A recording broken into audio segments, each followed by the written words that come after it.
दिवाळी 2025 साजरा करण्याआधी आपल्या महाराष्ट्रातील संतांची दिवाळीबद्दलची कल्पना काय होती हे आपण जाणून घेऊया. ज्यांना माऊली म्हणतात असे संत ज्ञानेश्वर ज्ञानेश्वरीच्या अध्याय 4 मध्ये म्हणतात, मी अविवेकाची काजळी फेडून विवेक दीप उजळी तै योगिया पाहे दिवाळी निरंतर. अध्याय 15 मध्ये त्यांनी म्हटलं आहे, सूर्य अधिष्ठिनी प्राची जगा जाणीव दे प्रकाशाची तैसी वाचा श्रोतया ज्ञानाची दिवाळी करी. मनातील अविवेक, अज्ञान आणि अहंकाराचा अंधार विवेकाच्या दिव्याने एकदा का दूर केला की मनुष्याच्या जीवनात निरंतर दिवाळीच नांदते, असा याचा अर्थ.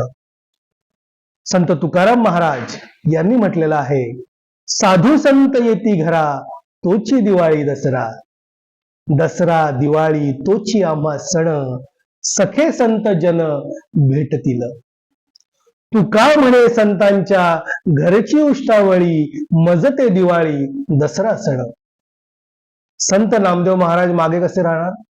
ते म्हणतात, विठोबाचे राज्य आम्हा नित्य दिवाळी विष्णुदास नामा जीवे भावे ओवाळी. विष्णुदास नामा जीवे भावे ओवाळी.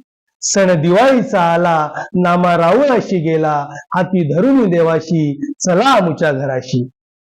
संत सेना महाराज यांनी म्हटलंय, अवघा निरसला क्षीण देखता संत चरण आजी दिवाळी दसरा सेना म्हणे आले घरा.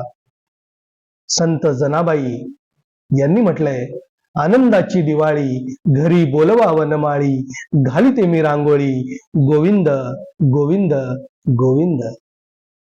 आपल्या जीवनात दीपावलीचा आनंद आणि समाधानाचा चिरस्थायी प्रकाश घेऊन येऊ ही परमेश्वर चरणी प्रार्थना. अज्ञानाच्या अंधाराकडून ज्ञानाच्या प्रकाशाकडे नेणाऱ्या दीपोत्सवासाठी आपल्याला आणि आपल्या परिवाराला मनपूर्वक हार्दिक शुभेच्छा.